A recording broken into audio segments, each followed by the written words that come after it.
வணக்கம்மா. உங்களோட வண்ண மருத்துவம் கிளாஸ்லாம் நான் பண்ணி பார்த்துட்டு இருக்கேன் ஐயா. அதுல ரொம்ப நல்லா கிளாஸ்லாம் போயிட்டு இருக்கு. இருந்தாலும் எனக்கு சில பல கேள்விகள்லாம் இருக்குதுங்க ஐயா. இப்ப பாத்தீங்கன்னா கிளாஸ் பேப்பர் மட்டும் தான் அதுல பயன்படுத்துறோமா ஐயா? நல்ல அருமையான கேள்விங்கம்மா. ஏன்னு கேட்டீங்கன்னா, ஒளி ஊடுருவி பாயக்கூடிய ஊடகமாக இருக்க வேண்டும். ஒளி எதுல எல்லாம் ஊடுருவோம்? இப்போ ஒரு மரம் வைக்கிறோம், மரத்துல ஒளி ஊடுருவோமா? ஊடுருவாது. அது மாதிரிதான். அப்போ இந்த வண்ணத்தாள்கள்ல என்ன நமக்கு ஒரு கேட்டீங்கன்னா, சூரியன் இது வழியாக சூரிய ஒளி இது வழியாக ஊடுருவும் போது, சூரிய ஒளியோ இல்லை நம்ம வந்து விளக்கு வைக்கும் போது ஊட்டும் போது இதன் வழியாக ஊடுருவும் போது இந்த குறிப்பிட்ட வண்ணத்தை மட்டுமே கீழே இறங்கும். அதுக்காகத்தான் நாம வந்து இந்த கிளாஸ் பேப்பரை சூஸ் பண்றோம். வேற மற்ற பேப்பரை பயன்படுத்துவதில்லை. 7 வண்ண பேப்பர்களை தயார் செய்வது எப்படி? நமக்கு பாத்தீங்கன்னா அடிப்படை வண்ணம் நம்ம சொல்றது பாத்தீங்கன்னா என்னென்ன வண்ணங்கள் அடிப்படை வண்ணங்கள் நீங்க வகுப்பெல்லாம் படிச்சிருக்கீங்களா? அது உங்களுக்கு எல்லாருமே கேள்வி கேட்கணும் தானே. சிவப்பு மஞ்சள் நீலம். சிவப்பு மஞ்சள் நீலம் RYP. இப்போ 7 வண்ணங்கள் நம்ம அதுல இருந்து எப்படி எடுக்கிறதுன்றத நான் சொல்லியிருப்பேன். என்ன சொன்னேன்? எப்படி எடுக்கிறது, 7 வண்ணங்கள் எப்படி எடுக்கிறோம்னு சொன்னோம். ஆரஞ்சுக்கு வந்து சிவப்பும் மஞ்சளும் சொல்லிருக்கோம். அங்க பாருங்க, இங்க பாத்தீங்கன்னா ஆரஞ்சு, நமக்கு ஆரஞ்சு வண்ணம் தேவைப்படும். என்ன பண்ணிருக்கோம்? சிகப்பையும் மஞ்சளையும் பயன்படுத்திருக்கோம். அப்ப என்ன நமக்கு கிடைக்குது? இது மஞ்சள், இது சிவப்பு, சேர்த்து என்ன கிடைக்குது? ஆரஞ்சு வண்ணம் கிடைக்கின்றது. அடுத்ததுமா பச்சைக்கு வந்து மஞ்சள் நீலம் சொல்லிருக்கோம். பச்சைக்கு வந்து நாம என்ன பண்ணோம்?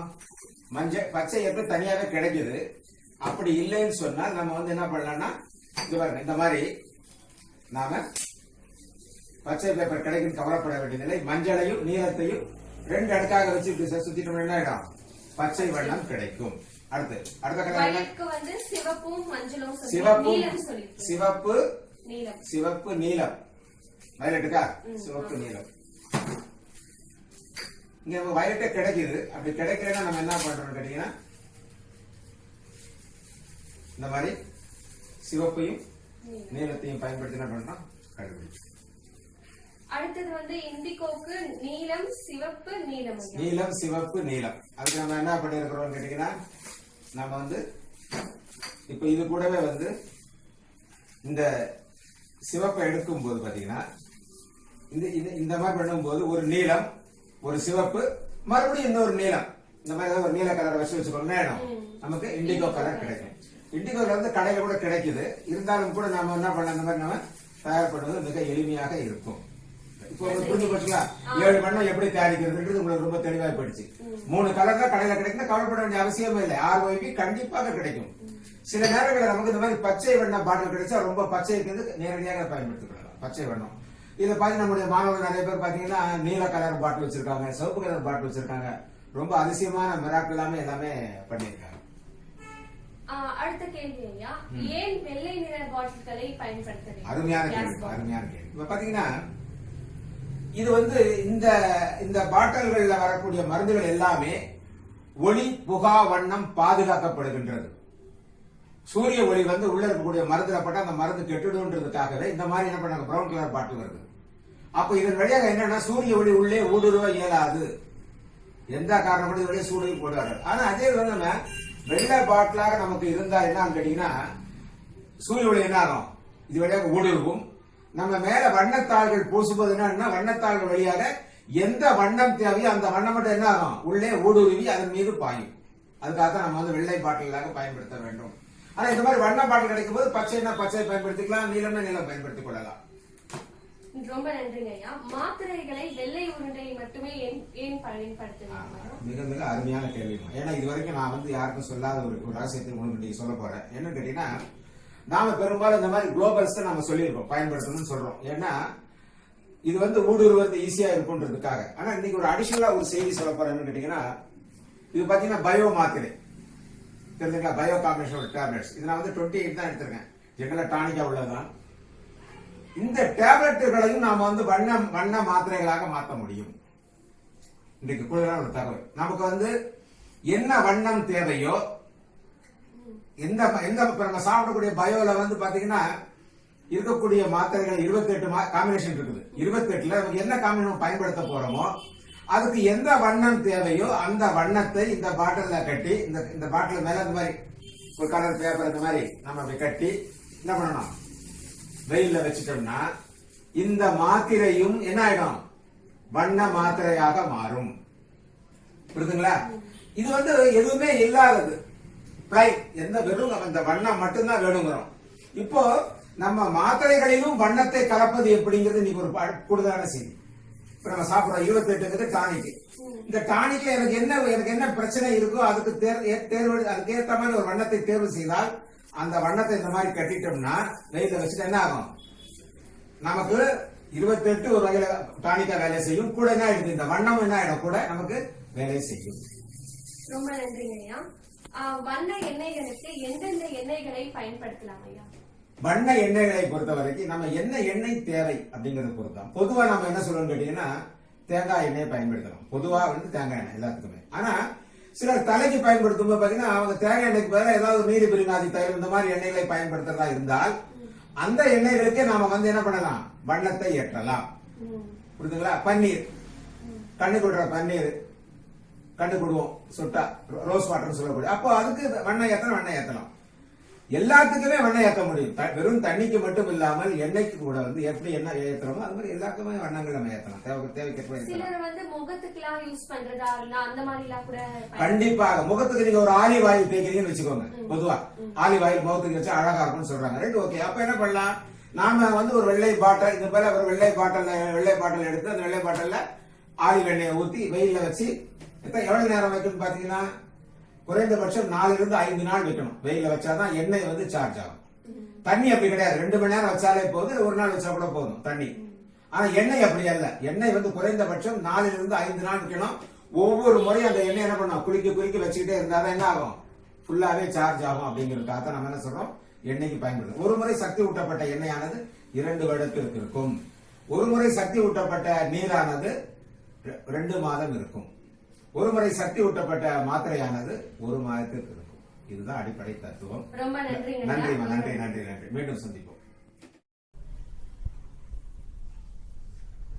வணக்கம். நம்முடைய 2வது பேட்டி நினைக்கிறேன். முதல் பேட்டி முடிச்சிருக்கோம். மீண்டும் கேள்வியை தொடருவோம். வண்ண ஒளியை பாய்ச்சும் போது எவ்வளவு இடைவெளி வைக்கணும்?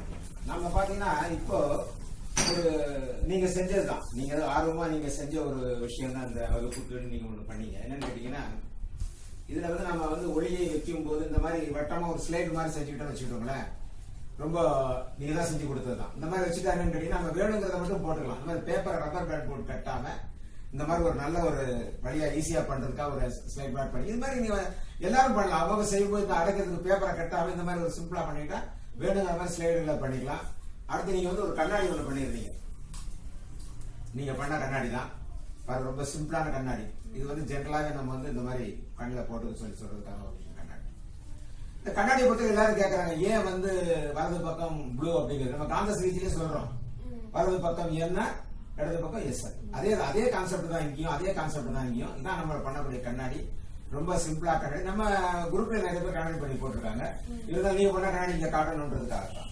இந்த ஒளியை பாய்ச்சும் போது கேட்டீங்கன்னா நம்ம ஒரு இடத்துல ஒளியை பாய்ச்சும் போது அந்த இடத்துல உஷ்ணம் எவ்வளவு தூரம் படுதுன்றத பார்க்கணும். ரொம்ப கிட்டக்க கொண்டு போய் அது சூடாகாம இருக்கிறது பண்ணா நல்லது. குறைந்தபட்சம் ஒரு 6 அங்குலம் இடைவெளி இருப்பது நல்லது. குறைந்தபட்சம் ஒரு 6 அங்குலம் நம்ம ஒரு ஜாம் பிடிச்சுக்கிட்டோம்னா அந்த மாதிரி இருந்துச்சா நல்லது. அவங்களுக்கு சூடு பரவாயில்லைன்னா கொஞ்சம் கீழே இறக்கலாம், தப்பு இல்லை. ஆனா ரொம்ப நெருங்கி வச்சுட்டா என்னன்னா உஷ்ணம் அதிகமாகிவிடும். அதுக்காகத்தான் நம்ம அதை சொல்றோம்.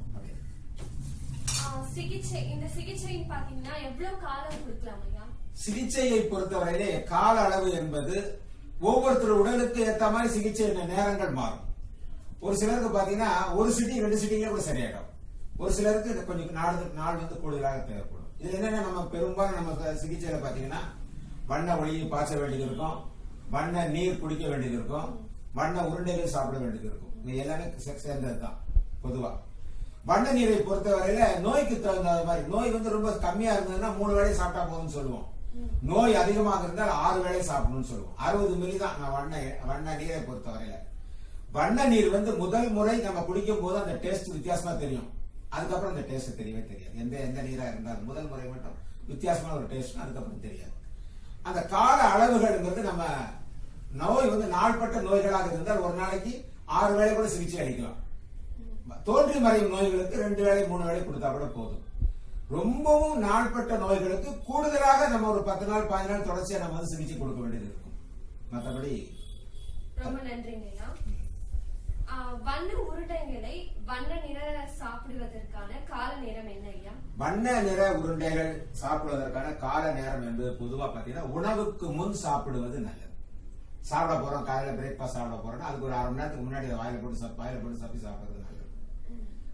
அப்படி மறந்துட்டு சாப்பிட்டாச்சுன்னா சாப்பிட்டு 1.5 மணி நேரம் கழித்து அந்த உருண்டைகளை சாப்பிடுவது நல்லது. 1.5 மணி நேரம் நமக்கு வேணும். அதுதான் பொதுவான விதி. வண்ண நீரும் அப்படித்தான், சாப்பிடறதுக்கு முன்னாடியே குடிச்சிடுறது நல்லது. இல்லைன்னா சாப்பிட்டு 1.5 மணி நேரம் கழிச்சு அந்த வண்ண நீரை பருகுவது நல்லது. ரொம்ப நன்றிங்க ஐயா. எவ்வளவு காலம் வரை பயன்படுத்தலாம் ஐயா? இது ஆல்ரெடி கேட்டதுதான் ஐயா, இருந்தாலும் நான் இன்னொரு தடவை கேட்கிறேன். இதுல நான் ஒரு முக்கியமான விஷயம் நான் சொல்லியிருப்பேன். நாம இந்த மாதிரி வண்ண உருண்டைகளை தயார் செய்த பிறகு, இந்த மாதிரி தயார் பண்ண பிறகு முடிந்த அளவுக்கு இதை இந்த மாதிரி ஒரு ஒளி புகாத பாட்டில் வைக்கணும்னு சொல்றோம். ஏன்னா இது சார்ஜ் ஏத்திட்டோம். இத 2 விஷயம் செய்யலாம். ஒண்ணு இதை இப்படியே வச்சுக்கிட்டு வேணும்போது எடுத்து சாப்பிட்டு திரும்ப மூடி வச்சுக்கலாம். அப்ப என்ன கேட்டீங்கன்னா மற்ற ஒளிகள் இதுல ஊடுருவாது. ஏன்னா இதை ஓப்பனா வைக்கும் போது என்ன வெள்ளையா வைக்கும் போது 7 வண்ணங்கள் அதுல நுழைவதற்கான வாய்ப்புகள் உண்டு. அதனால நம்ம என்ன சொல்றோம், நம்ம இதுல வடிகட்டிகள் மூலம் பண்ணும்போது என்ன பண்றோம், அதை நம்ம என்ன பண்றோம், இதை இப்படி வச்சுக்கலாம். அல்லது இந்த மாதிரி நமக்கு பாட்டில்கள் கிடைச்சதுன்னா இந்த மாதிரி பாட்டில்கள் இதை அதுல மாத்தி மஞ்சள் வண்ண உருண்டை, சிவப்பு வண்ண உருண்டைன்னு பேர் எழுதி வச்சுக்கலாம். அப்படியும் பண்ணலாம்.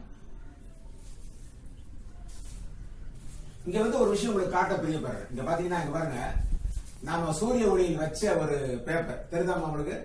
என்ன ஆயிருக்கு, அப்படியே கலர் ஆயிடுச்சு. பாத்தீங்களா என்ன ஆச்சுன்னு கேட்டீங்கன்னா, இதுல இருந்த நீல நிற வண்ணமாற அந்த உருண்டைகளுக்கு மாறிவிட்டது. இதுதான் அதுக்கு அத்தாட்சி. எல்லாரும் கேட்கலாம், எப்படிங்க நீங்க வச்சிருக்கிறோம், எப்படிங்க அது போச்சுன்னா உங்களுக்கு ஒரு கண்ணெடுத்து நம்ம ஒரு ஆதாரம் வச்சிருக்கிறோம். என்ன ஆதாரம் வச்சிருக்கிறோம்? நம்ம சுருட்டி வச்சதுதான். ரொம்ப அழகாகவே பாத்தீங்கன்னா அந்த வெள்ளையா மாறி இருப்பாங்க. அந்த மாதிரிதான் வெண்ணங்கள் அப்படிதான் அதை மாறுவதற்கான ஒரு வாய்ப்பு. கடைசியா ஒரு கேள்வி ஐயா, இந்த மாத்திரைகளால பின் விளைவுகள் ஏதேனும் உண்டா? அருமையான கேள்வி. இந்த கேள்வியை நீங்க ஒரு அலோபதி டாக்டர் கேட்க முடியுமா? கேட்க முடியாது, வேற வழி. ஆனா இங்க அப்படி இல்லை. ஏன்னு கேட்டா எல்லாமே இயற்கை தான். நாம பாத்தீங்கன்னா நம்முடைய ஸ்லோகமே என்னன்னு பாத்தீங்கன்னா, நம்ம போர்டுல ஸ்லோகம் natural ways to heal your life healthier. என்னுடைய தாரக மந்திரமே அதுதான். நம்ம உடலை என்ன பண்ண போறோம், இயற்கை முறையில் நம்ம நல்ல வாழ்க்கையை உருவாக்கணும் அப்படிங்கிற ஒரு காரணம் தான். இது பாத்தீங்கன்னா பண்டை காலத்தில் உருவான ஒரு முறை. இன்னைக்கு இது இன்னைக்கு அழிஞ்சு போச்சு. இந்த முறை யாரும் பயன்படுத்துறது ஏன்னு கேட்டீங்கன்னா, நாமெல்லாம் பணம் நமக்கு வசதியா இருக்குது, கடைக்கு போனா அதை வாங்கி நினைக்கிறோம். இது அப்படி இல்லை. எந்த வித செலவும் இல்லாத, பின் விளைவுகள் பக்க விளைவுகள் இல்லாத, அதிக பலன் தரக்கூடிய அற்புதமான ஒரு இயற்கை முறையாகும். இப்ப நம்ம ஃபீட்பேக் நிறைய பேர் போடுறாங்க, நல்ல பல விஷயம் நமக்கு நல்லா கிடைக்குது அப்படிங்கறதெல்லாம் சொல்றாங்க. ரொம்ப நல்லா இருக்கு. அந்த ஃபீட்பேக் எல்லாம் கேட்கும்போது நன்றாக இருக்கின்றது. ரொம்ப ரொம்ப ஈஸி தான். பாக்க நிறைய பேர் சொல்றாங்க பாட்டில் கிடைக்கல. நான் சொல்லும்போது பாத்தீங்கன்னா ஒவ்வொருத்தரும் ஒவ்வொரு விதமான பாட்டில்கள் தான் எடுத்திருக்காங்க. இங்க பாத்தீங்கன்னா நாம எல்லாம் அப்படி கிடையாது. நமக்கு கிடைக்காம நாம சாதாரண வெள்ளை பாட்டில், சாராய கடை பாட்டில் எல்லாம் பயன்படுத்தி இருக்கிறோம். அதான் உண்மை. ஆனா நல்ல நல்ல பாட்டில் எல்லாம் இப்ப கிடைக்குதுன்றது நம்மளுடைய ஸ்டூடெண்ட் ஃபீட்பேக்கை பார்க்க ரொம்ப ஆச்சரியமா நம்ம பாக்குறோம். இந்த மாதிரி பாத்தீங்கன்னா அவங்க என்ன பண்றாங்க, இந்த மாதிரி பண்றாங்க, இந்த மாதிரி ஒரு நூல் போட்டு கட்டுறாங்க, இங்க கட்டுறாங்க, நிறைய வேலை பண்றாங்க. நிறைய வேலைகள் நிறைய செய்திருக்காங்க. ரொம்ப மகிழ்ச்சி. ரொம்ப நன்றிங்க ஐயா, இவ்வளவு அழகாக தெளிவாக எனக்கு புரிய வைத்ததுக்கு ரொம்ப நன்றி. மிக்க நன்றிமா, மிக்க நன்றி.